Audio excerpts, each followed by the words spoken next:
민트 오디오북.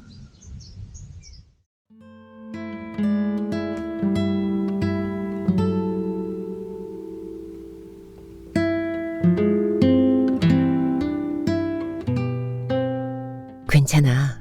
수고했어. 박종휘.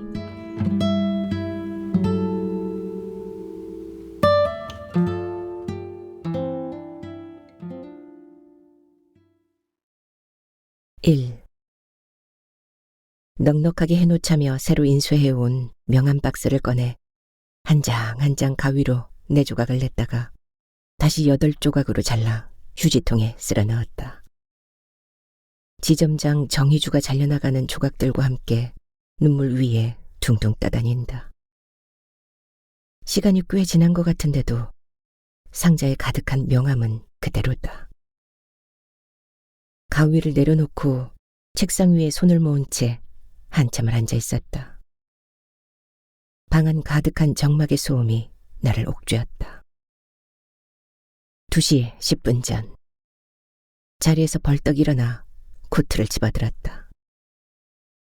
조용한 복도를 숨듯 지나서 곧장 엘리베이터를 타고 내려가 길을 건넜다. 그러고는 미리 정해두기라도 한 것처럼 좁다란 골목길 끝에 있는 건물 2층 돌계단을 성큼성큼 올라갔다. 고기 반찬 없이 더덕을 주재료로 하는 음식점이다. 식사할 수 있나요? 브레이크 타임이 가까웠으나 군데군데 손님이 있다. 자리에 앉아 시야에 들어온 주변을 눈에 담았다. 부부로 보이는 사람들, 동창끼리 만나는 듯한 중년 여성들, 세대가 혼합된 4명의 커플도 있다. 붐비는 게 싫어 나처럼 때를 지나 식당에 왔는지도 모른다.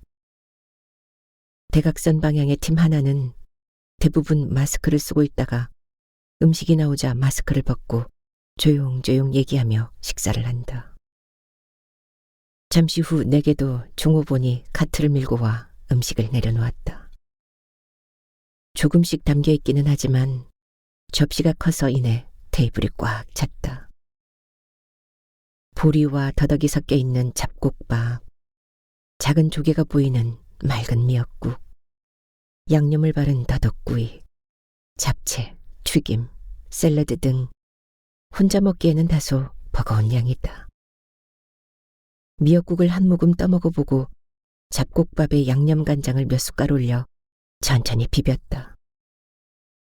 비빈 더덕밥을 한 숟가락 떠먹고 이런저런 음식을 한 젓가락씩 먹어봤다. 정갈한 음식임에도 쉬이 입맛이 당기지 않는다. 일삼아 돌아가면서 한 입씩 먹기로 했다. 우선 잡채 접시를 끌어당겼다. 양파, 부추, 당근만으로 조리하고 고기가 들어가지 않아 내가 좋아하는 스타일이다. 아주 천천히 씹으면서 맛을 느껴보았다. 흑임자 소스를 곁들인 감자채, 버섯 탕수육, 고추장에 버무린 연근조림도 먹었다. 꼭꼭 씹으면서 창밖을 내다보았다. 넉넉한 오후의 햇살을 받아 창가에 어른거리는 나뭇가지가 윤술처럼 다가온다. 후두와 땅콩을 잘게 넣은 새싹 샐러드를 한 젓가락 입에 넣는데 나보다 조금 늦게 옆자리에 앉았던 2 사람이 자리에서 일어섰다. 눈치가 조금 보였지만 아랑곳하지 않고 접시를 거의 다 비웠다. 마지막으로 새콤한 매실차까지 마시고 천천히 계산대로 다가갔다. 언제들 갔는지 식당 안에는 창가에 앉아있는 한 팀뿐이다. 2. 20대 초반 직장 생활을 시작한 이래 35년 동안 짧은 여름 휴가 외에는 휴식이라는 것을 취해본 적이 없다. 그러다가 쉬거나 놀 줄 모르는 생활 태도가 천성으로 굳어져 버린 것 같다. 첫 직장에서 50년 넘게 근무하다가 지금의 직장인 보험회사 관리부서로 옮기고 나서도 근무 자세에는 변함이 없었다. 현재 직원이 100명 남짓한 5개 팀의 지점을 맡고 있는데 보험 설계사를 교육하고 관리하는 업무라 명확한 지침 없이 해결사 역할을 해야 할 때가 많다. 업무와는 관계없이 부부싸움 후 얼굴에 반창고를 붙이고 찾아와 하소연하는 사람. 형편은 다급한데 당장 해결할 길이 없다며 내 눈치를 살피는 사람. 속이 빤히 들여다 보이는 어설픈 각본으로 나를 이용해보려는 사람도 있었다. 때로는 멀쩡히 대화하다가 자기 감정에 빠져 눈물을 펑펑 쏟아내거나 갑자기 분노를 터뜨려 나를 당황하게 만들기도 했다. 그러다 보니 일 자체보다도 그들의 이야기를 듣고 매듭지어주기가 더 힘이 들었다. 초기에는 크고 작은 경제적 손실이 초래되기도 했다. 그래도 할 수만 있으면 고민을 다 들어주었고 진정으로 아픔을 같이 나누고자 노력했다. 탁상 달력에는 늘 식사 약속이 빼곡했다. 예상 밖의 경조사도 쫓아다니기 힘들 정도로 잦았고 회식 자리는 한 잔씩만 받아도 소주 몇 병은 먹는 셈이 되었다. 이런 노력 끝에 그럭저럭 신뢰받는 관리자가 되었으며 시간이 지날수록 충성도 높은 직원들로 조직이 구성되어 사내에서도 꽤 능력 있는 관리자로 인정받아 왔다. 그렇게 35년의 세월을 말 그대로 눈코 뜰 새 없이 일했다. 그래도 2 아이 기르며 살림을 잘 꾸려나갈 수 있었다는 성취감에 일은 견딜만 했고 작은 평수나마 아파트도 장만했다. 남편은 자기 생각을 논리의 중심으로 여기고 사는 사람이라 세상 물정과 어긋날 때가 종종 있었다. 그러다 보니 남편이 돈을 벌겠다고 팔을 걷어붙일 때면 내심 걱정이 앞섰고 실제로 헤어나기 힘든 난관에 빠지기도 했다. 그때마다 난감한 현실에 분통이 터지고 눈앞이 캄캄했으나 노력의 결과가 어긋났을 뿐인 걸 어쩌겠는가. 현실을 극복하기 위해서라도 나는 할 수 있는 한 최선을 다해왔다. 그런데 며칠 전 부사장이 저녁을 사겠다고 연락을 해왔다. 자주는 아니지만 가끔 있었던 일이다. 평소 나에게 칭찬을 아끼지 않았고 부럽다는 말도 했었다. 그런데 무슨 일인지 그날은 다른 사람 동석 없이 둘이서만 고급 일식집에서 저녁을 먹잔다. 혹시 대박 정보라도 선사하려는 건가 은근 기대도 했었다. 정지점장, 일하기 힘들죠? 아닙니다. 이제껏 해오던 일인데요, 뭐. 부사장의 사무적인 억양에 나도 모르게 긴장된 목소리가 튀어나왔다.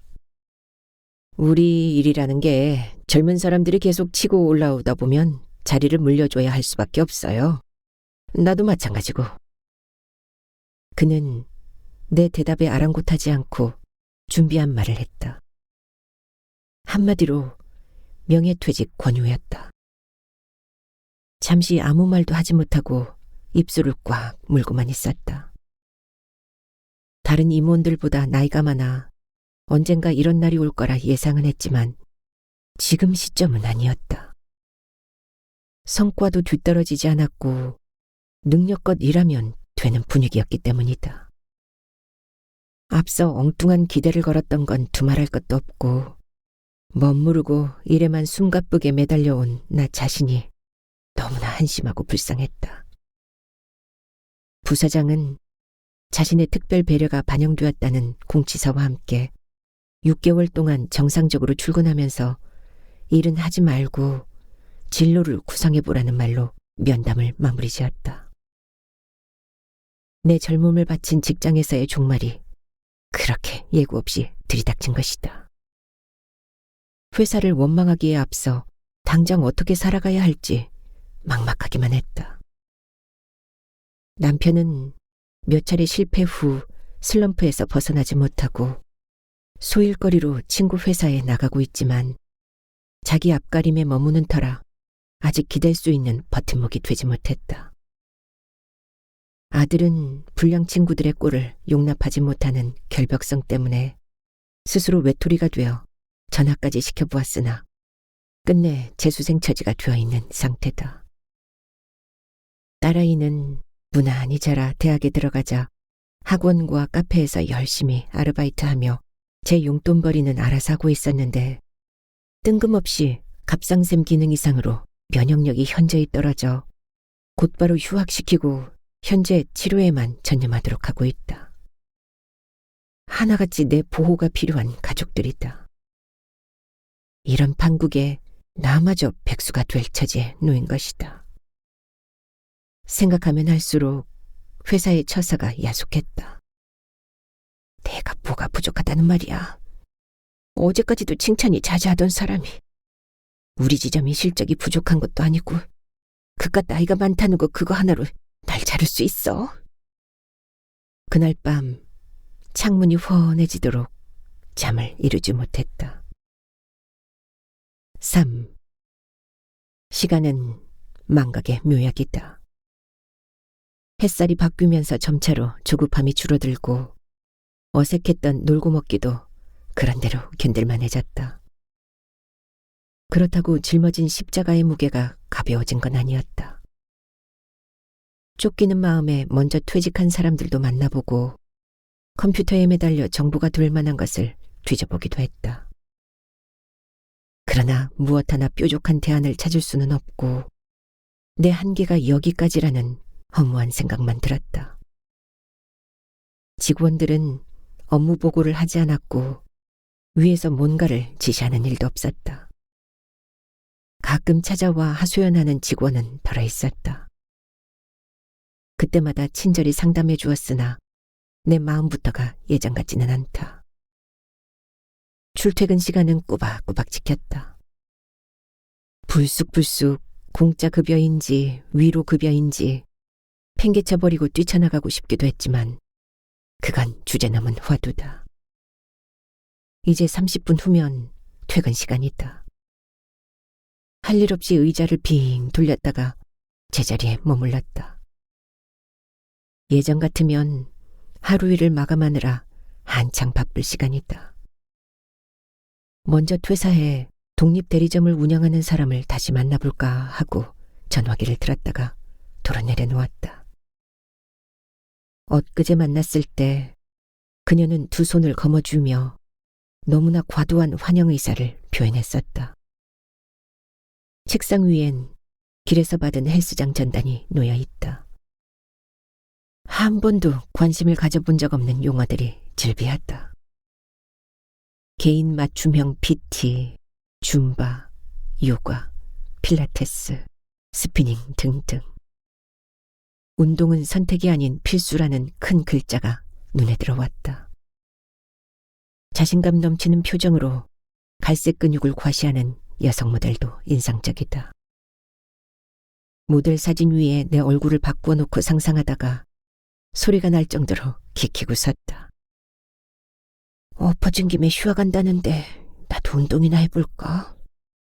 나야말로 요즘 밥맛도 없으면서 먹지 않으면 갑자기 당 떨어진 사람처럼 기운이 없잖아. 쫓겨나는 기분으로 퇴근이라는 것을 해 집 주차장에 도착했으나 선뜻 내려지지 않는다. 운전대에 잠시 얼굴을 기댔다. 산다는 것 자체가 허망하다는 생각과 함께 온몸이 깊은 땅속으로 꺼져 들어가는 기분이다. 가족들을 위해서라도 힘을 내자고 다짐하며 손을 꽉 움켜쥐고 차에서 내리려는데 전화가 울렸다. 막내 말이다. 응, 엄마. 그냥 저대로 놔둘래? 심서방한테 중매 좀 서라고 해. 장가는 지가 알아서 가야지. 희철이가 가진 게 뭐가 있다고 중매를 서. 너는 바지가 돼서 동생 걱정도 안 되냐? 엄마, 결혼이 억지로 되는 건 아니잖아. 지금 심서방은 자기 앞가림하기도 바쁘다고 언짢은 속내를 말할까 하다 그만뒀다. 짜증이 잔뜩 밴 투로 집에 갔을 때 얘기하자며 전화를 끊고 나자 마음이 더더욱 울적해졌다. 뭐 하나 내세울 것 없는 나이 많은 남자에게 어느 여자가 시집오려 한다고 저토록 성마일까. 한때는 나도 남동생 결혼을 위해 부단히도 애를 썼었다. 그런데 중매란 것이 마음 먹는다고 되는 일이 아니었다. 어차피 한 집 건너 이혼이라는 말도 있는데 총각딱지 떼자고 억지로 엮어 마지못해 사느니 좋은 인연을 만날 때까지 기다리는 게 맞다 싶었다. 문제는 엄마의 성화다. 희철이 본인도 웬만하면 가려고 노력하지만 그렇다고 엄마를 위해 결혼에 목맬 생각은 없다고 했는데 아무리 설명해도 통하지 않는다. 그저 당신은 장가 못 간 막내 아들이 불쌍하고 신경도 쓰지 않는 것 같은 큰딸과 큰사위가 못마땅할 뿐이다. 4. 멈칫거리는 계절이 찬바람을 날리는데도 앙상한 나무는 반응이 없다. 이를 놔서 편해지기는커녕 오래된 어깨 통증 외에 손목과 무릎까지 시큰거리고 아프다. 생각이 많아 잠을 못 자는 건지, 잠을 못 자니까 생각이 나는 건지 지난밤도 잠을 설쳤다. 동분서주하며 뛰어다닐 일도 없는데 몸은 나른하기만 하다. 일에 쫓기던 사람이 갑자기 한가해지면 병난다는 말이 이래서인가 싶다. 망설이던 끝에 서랍에 넣어두었던 전단을 꺼내들고 헬스장을 찾았다. 직원은 골프존, 라커룸, 각종 운동기구 등을 보여주면서 친절하게 설명해 주었다. 체성분 검사도 해주며 근육 없이 체지방률이 높고 오십견이 심한 데다 거북목도 이대로 두면 더 나빠진다고 엄포를 놓았다. 그러고는 트레이너의 1:1 맞춤 지도를 적극적으로 권했다. 결국 부담도 적고 여럿이 춤을 추면서 하는 운동이라는 점에 끌려 요가와 줌바를 할 수 있는 종목으로 계약을 했다. 평생 운동에 관심을 가져본 적 없는 나로서는 대반전이었다. 때마침 줌바 수업이 있는 날이라 곧바로 입실했다. 모두 몸에 딱 달라붙는 옷을 입고 준비 운동을 하고 있었다. 시간이 되자 음악을 틀어놓고 강사와 회원들이 바로 운동을 시작했다. 박자에 맞추어 따라하기는커녕 비슷하게 발을 떼기조차 어려웠다. 그래도 처음이라 그렇겠거니 여기고 열심히 따라했다. 팔다리를 휘저으면서 이리 뛰고 저리 뛰고 하다 보니 숨이 턱까지 차올랐다. 금방이라도 쓰러질 것만 같았다. 너무 힘들어 수건으로 땀을 닦는 척 하면서 잠깐씩 쉬었다. 다른 사람들은 쉬지도 않고 잘만 뛰었다. 그렇게 50분을 뛰고 나자 샤워를 한 것처럼 머리가 흠뻑 젖었다. 운동이란 것이 이렇게 힘들 줄은 상상도 못했다. 힘든 것도 문제지만 도저히 리듬을 쫓아갈 수가 없었다. 수업이 끝나고 라커룸에 들어갔는데 곧이어 강사도 들어왔다. 용기를 내 말을 걸었다. 조금 일찍 오면 기본 동작이라도 가르쳐 줄 수 있나요? 집에서 유튜브 보고 연습하시면 돼요. 수업 시간과 달리 딱딱한 대답에 더는 묻지도 못했다. 이후 강사의 말대로 유튜브를 보며 죽어라 따라 해보았다. 결코 쉬운 게 아니었다. 춤을 춰본 지가 언제였는지 기억도 나지 않는다. 고등학교 때 무용 시간이었다. 강당에서 수업하다가 선생님이 갑자기 모두에게 동작을 멈추게 하더니만 내게 방금 한 동작을 혼자 해보라고 했다. 얼굴이 새빨개져서 할 수 없이 열심히 하긴 했는데 모두가 웃음을 터뜨려 얼마나 무안하고 창피했는지 잊을 수가 없다. 그리고 20대에 디스코텍이라는 곳에 몇 번 가본 게 전부다. 집에서 조금이라도 연습한 덕인지 그럭저럭 줌바 수업에 익숙해지긴 했으나 숨이 차서 50분을 견디기는 여전히 힘들었다. 나이가 많아 보이는 사람도 몇 있었고 젊다고 해봐야 대부분 40대인데도 나 외에는 중간에 쉬는 사람이 없었다. 그중 한 여자는 머리를 질끈 묶고 거의 무아지경에 빠진 사람처럼 춤을 추어댔다. 박자가 틀리거나 흔들리는 뱃살에도 아랑곳하지 않았다. 내가 세상을 잘못 알고 살아왔거나 아니면 그녀가 제정신이 아닌 것으로 보이기까지 했다. 일순 결단을 내리고 그녀를 따라 냅다 휘저었다. 나중에 알고 보니 그녀는 주한디 대사관의 직원이었다.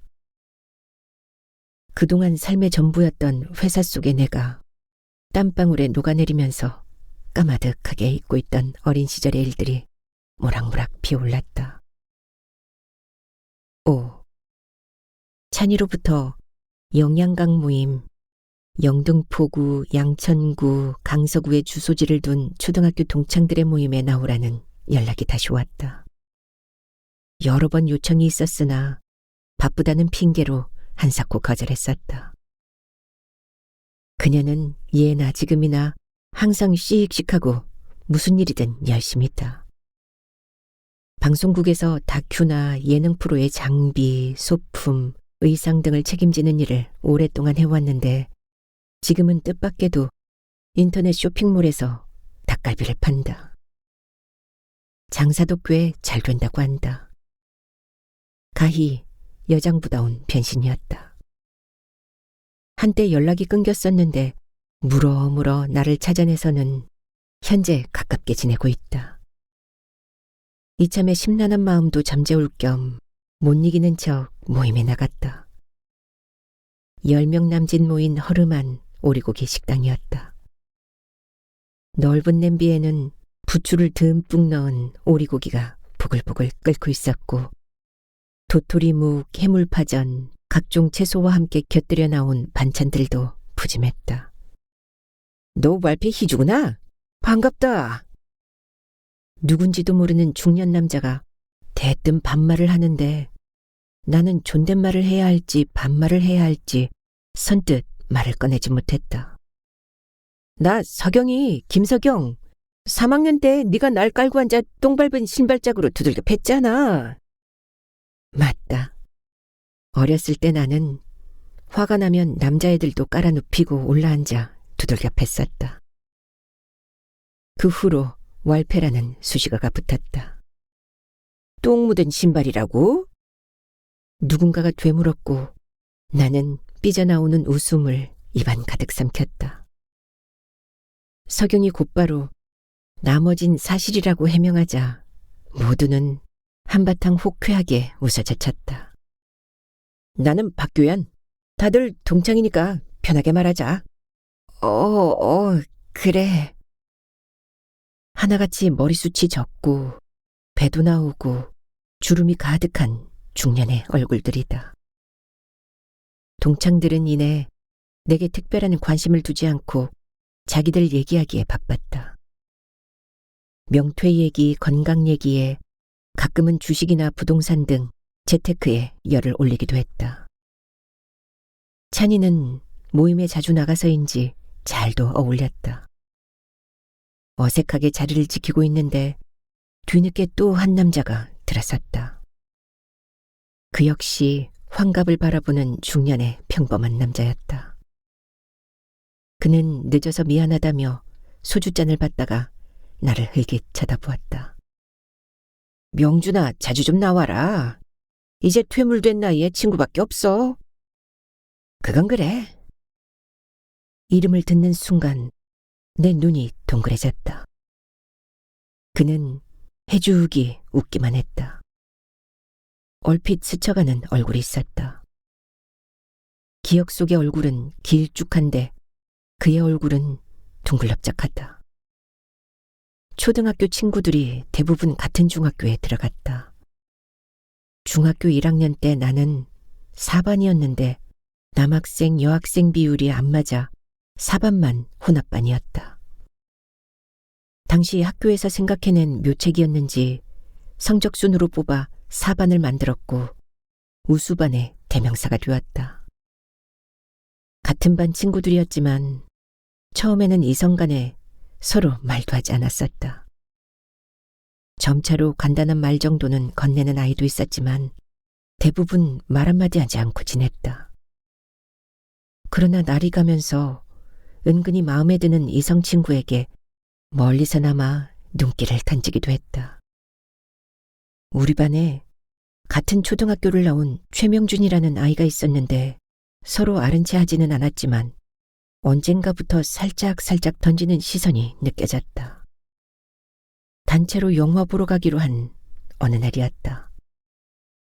명준은 오래전부터 괜히 실실 웃고 목소리를 키웠다. 도시락을 먹을 때도 은근슬쩍 쳐다보면서 눈을 마주치곤 했다. 교실이 아닌 영화관으로의 동행에 기대가 컸던 것 같다. 그때 나는 영화 관람료를 내지 못해 함께 갈 수가 없었는데 명준의 속마음을 고스란히 의식하고 있었다. 수업이 파하고 다들 들떠서 부지런히 가방을 쌌다. 유난히 부산을 떨며 즐거워하던 명준은 뒤늦게서야 내가 가지 않는다는 사실을 알았다. 그때의 실망하던 표정은 오랫동안 지워지지 않았었다. 그런 일이 있고 난 후 어느 날인가 신발장에서 신발을 꺼내 신다가 화들짝 놀랐다. 신발 안에 알밤만한 크기의 귀여운 조약돌이 들어있는 것이다.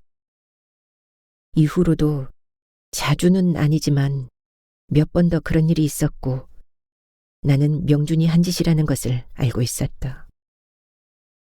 그러나 한 번도 내색한 적 없었다.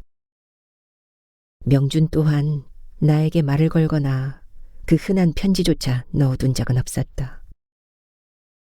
2학년에 올라가서 우수반은 해체되었고 명준과 같은 반이 되는 일은 다시 없었다.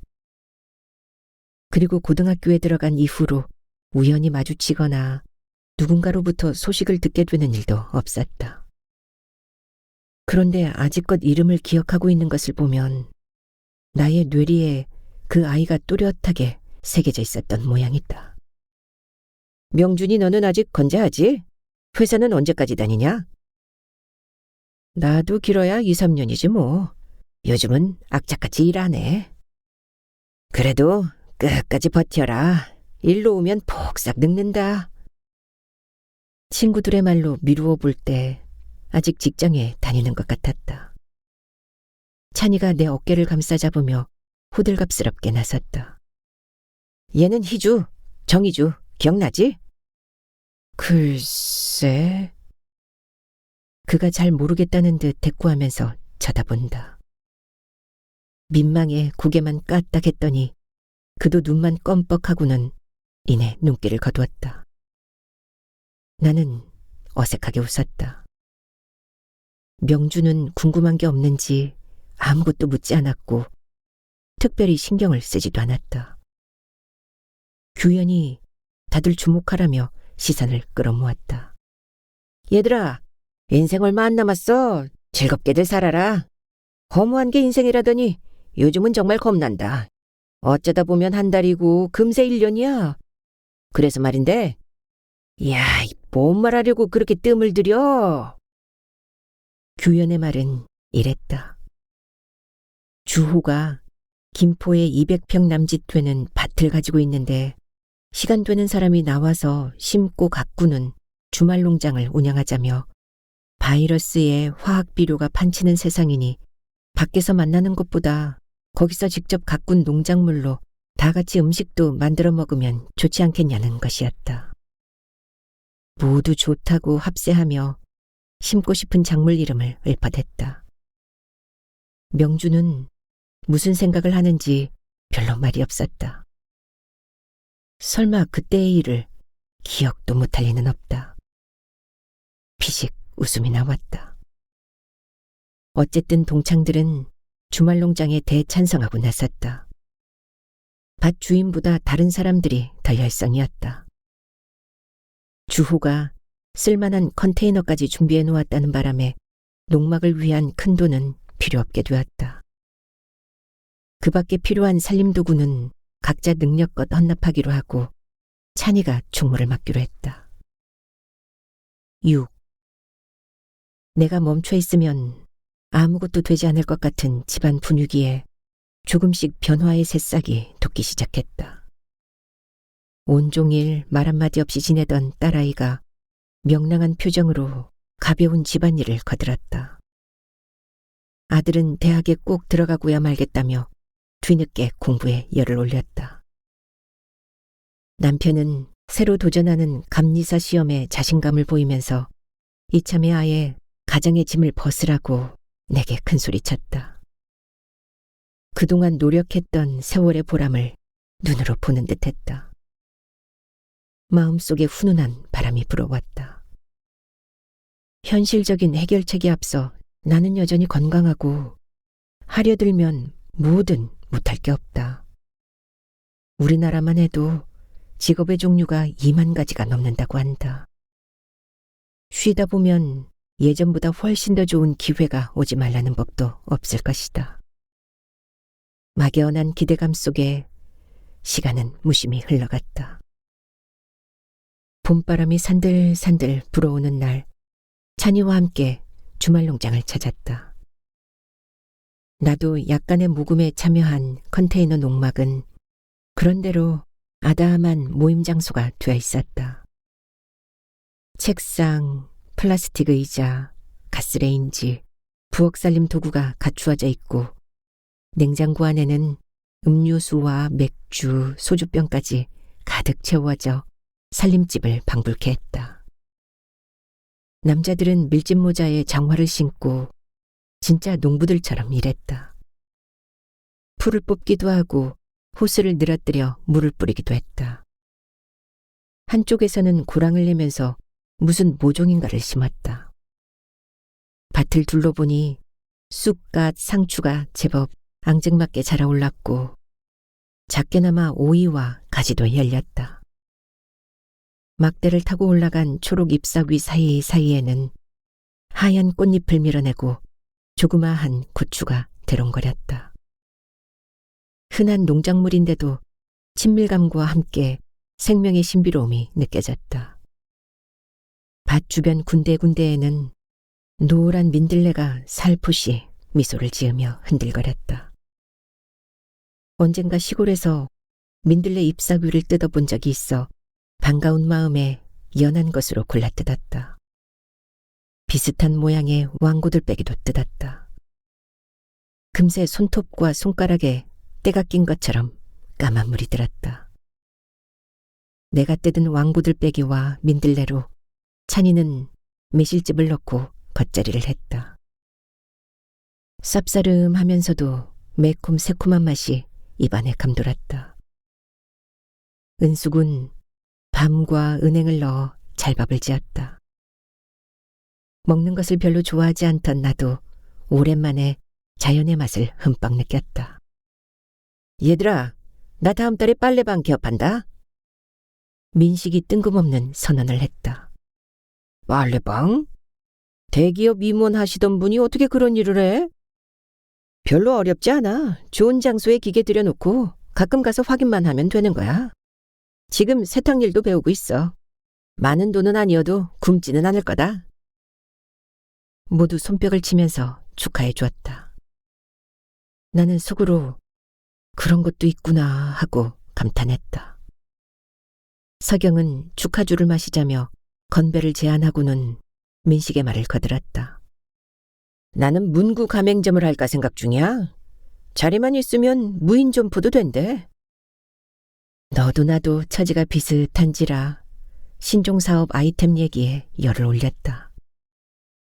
듣고만 있었지만 생각지 못한 다양한 아이디어는 내 마음속의 불안감을 덜어내는데 적지 않은 역할을 했다.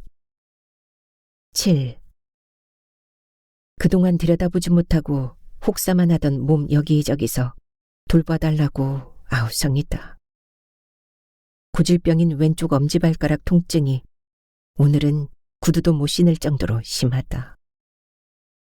양말을 벗고 발을 자세히 살펴보았다. 엄지발가락 옆쪽으로 사마귀 같은 살이 툭 튀어나와 있고 발가락 모양도 약간 휘어져 있다. 오른쪽 어깨, 왼쪽 손목도 계속 아프다. 계단 오르내릴 때 무릎이 시큰거리는 것도 어제 오늘의 일이 아니다. 이렇게 쉬지 않았다면 무슨 사달이 나도 났을 것이다. 딸은 면역력 수치가 좋아져 다음 학기에 복학하기로 했는데 아들은 왠지 한때 달아오르던 열기가 사그라드는 것으로 보인다. 밤늦게 축 처진 어깨로 들어오는 아들을 보면 안쓰럽기만 하다. 뒤따라 들어갔더니 왜, 뭐 할 말 있어요? 하고 무뚝뚝하게 묻는다. 아들, 힘들지 않아? 대학은 10년 지나서 가도 돼. 너무 힘들면 쉬었다가 언제든 네가 공부하고 싶을 때 해. 저 대학 안 간다고 말한 적 없는데요. 공부도 열심히 하는 중이고. 그런데 왜 그렇게 기운이 없어? 엄마가 괜히 앞질러서 걱정하는 거죠. 그래? 엄마는 그냥 너무 걱정하지 말라는 뜻으로 한 말이야. 애써 다독거리고 안방으로 돌아왔으나 가슴에 휑한 바람이 분다. 왠지 내 존재감이 사라지고 있는 것 같은 느낌도 들었다. 일만 해도 그렇다. 영양강 모임에서 친구들의 여유만만한 이야기를 들을 때는 나라고 못할 것도 없을 것 같았는데 갑자기 자신감이 떨어졌다. 무슨 일이든 새로 시작하려면 자금이 필요하고 혹여 결과가 좋지 않으면 그 뒷감당을 혼자 해야 하지 않는가. 마음속에 이전보다 더한 먹구름이 밀려왔다. 부정적인 생각을 떨치기 위해 뜸했던 헬스장에 갔다. 시름을 잊고 충전받는 느낌이 확실하게 들기 때문이다. 러닝머신도 뛰어보고 운동기구도 조금씩 만져보았다. 나를 줌바에 빠지게 만든 그녀가 숨을 몰아쉬며 말을 걸어왔다. 빠지지 마세요. 일주일에 2번은 뛰어주어야 해요. 생각이 많아서인지 집중이 안 되네요. 생각 없는 사람이 세상에 어디 있어요? 그러니까 뛰는 거죠. 8. 부사장의 보너스 기한이 얼마 남지 않았다. 그래도 아직 주말이면 휴일의 기분이 남아있는 터라 찬이가 일찍부터 얘기해둔 주말 농장에 따라 나섰다. 비닐하우스 창고에는 농기구가 제법 갖춰져 있었고 농막에도 처음보다 살림살이가 꽤 늘었다. 선풍기도 몇 대 보이고 쓰던 물건인 것 같긴 하지만 에어컨까지 있었다. 몇몇 남자와 은숙, 민서가 고추를 따고 있다가 반갑게 맞았다. 민서가 바구니를 내주며 내게도 고추를 따라고 했다. 고추가 아삭아삭하고 맛있어. 농약 안 친 거니까 따갈 수 있는 만큼 따가. 씨알이 굵어진 가지와 오이도 보이고 몇 그루 안 되지만 토마토도 있었다. 농막 지붕을 타고 이파리 사이사이에 하늘에 열린 것은 생전 처음 보는 여주라고 했다. 저쪽에 옥수수도 있고 고랑 끝에 가보면 호박도 열려있다. 한번 잘 찾아봐. 너희들 대단하다. 농사를 언제 그렇게 지어봤어? 해보긴 다들 처음이야. 가을에는 배추와 무도 심을 거다. 나도 재미삼아 고추를 땄다.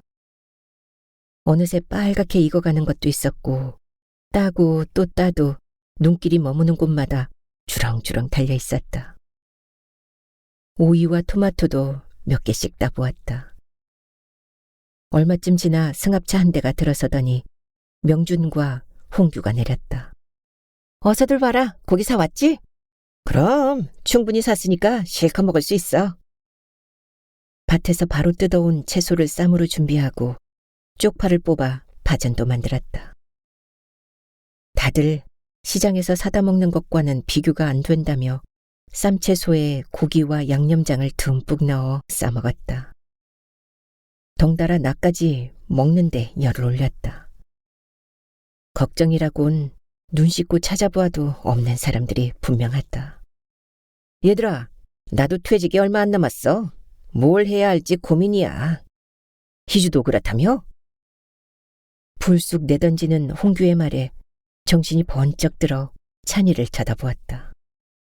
응, 내가 아까 홍규한테 말했어. 걱정 마. 나도 퇴직 전엔 고민이 많았는데 지나고 보니 별거 아니더라고. 뭐든 하면 되는 거야. 그리고 일 좀 안 하면 또 어때? 이제 쉴 때도 되지 않았어. 그동안 열심히 살았는데. 퇴직 후 인쇄소를 한다는 창수가 위로하고 나섰다. 난 아직 멀었어. 애들 공부시키려면 까마득하잖아. 박사까지 했다는 홍규의 목소리가 푹 꺼져들었다. 그래도 너무 조급해하지 마라. 당장에 굶어 죽는 것도 아닌데. 그 정도 키웠으면 이제 자기들이 알아서 헤쳐나갈 수도 있다는 것이다. 이어서 저마다 꾸밈없이 자신의 상황을 얘기하면서 즐겁게 먹고 마시며 놀았다. 적당히 먹고 난 후 자리를 정리하는데 규원이 한마디 덧붙였다. 친구들아, 각자 열심히 살다가 가끔은 이렇게 만나 맛있는 거 먹고 재미있게 지내자. 모두가 그래, 그러자고 하면서 크게 동조했다. 잠깐만, 니들 행복이 뭔지 아냐? 말이 없던 명준이 뜬금없는 화두를 던지더니 진지한 목소리로 미국에서 6년 동안 가진 고생을 한 끝에 국제변호사 자격증을 따서 귀국한 직장 동료의 외동딸 이야기를 시작했다.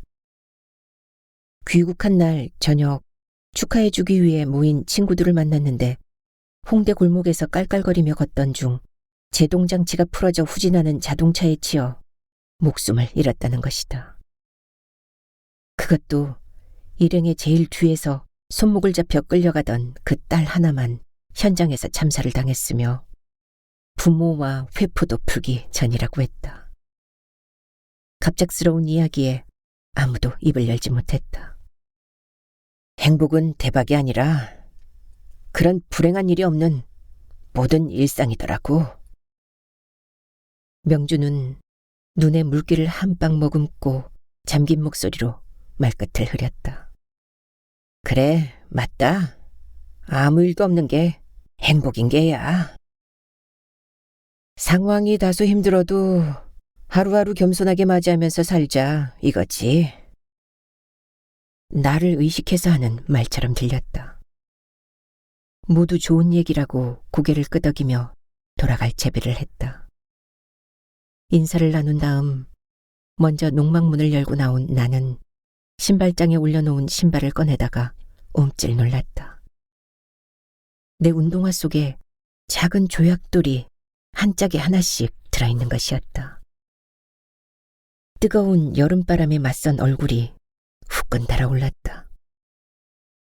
얼른 집어 주머니에 넣고는 아무렇지 않은 듯 신발을 신었다.